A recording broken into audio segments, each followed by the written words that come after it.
The old way of parenting was protection, okay? Right. It was protection. And young people, 4-year-olds, 5-year-olds, 6, 7, 8, they are special people that are to be protected from things that if it gets at them too early, warps them and destroys their future, wrecks their psyche, puts them in emotional damage, okay?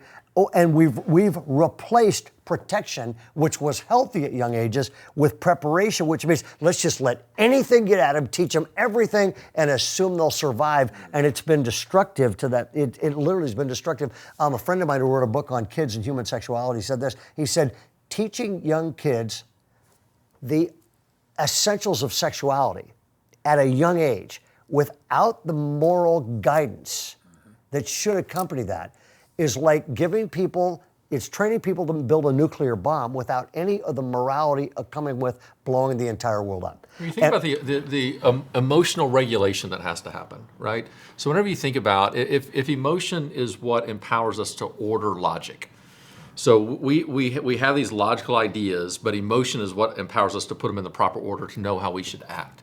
Until our kids reach a place where they can have some sort of emotional regulation, which a small child doesn't have, shouldn't have, then there are certain facts, certain ideas of logic that we can't teach them yet because they will not be able to order that properly. And I wonder if that's what's going on, not wholly, but in part, of the rise of anxiety among our kids is because they are being fed facts of the world that are true, but they don't have the emotional regulation now to order those things and put them in proper context. And so the next thing you know, if they see something on social media and their life doesn't compare to that, they don't have the emotion to order that, to understand the difference that's there. And that's creating the angst that's going on inside of us. Yeah, I think there's things at certain ages of development that you need to be concrete. It's like, I know this, it's black, it's white.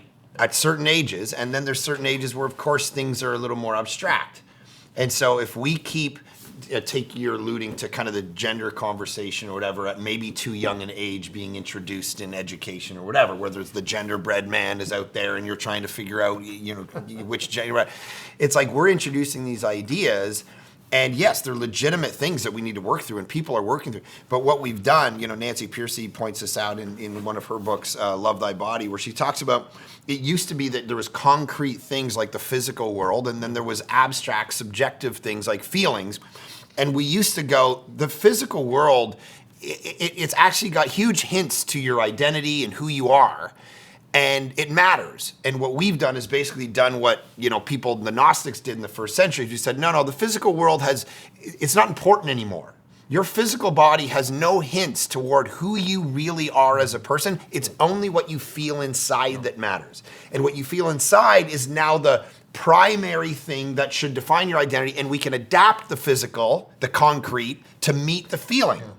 And all of that is a personhood theory conversation going around our culture, and we're introducing it at such a young age. You've talked about this. It's kind of it's the testing age, right? Maybe you could talk about that. We're introducing this thing at the wrong stage of conversation.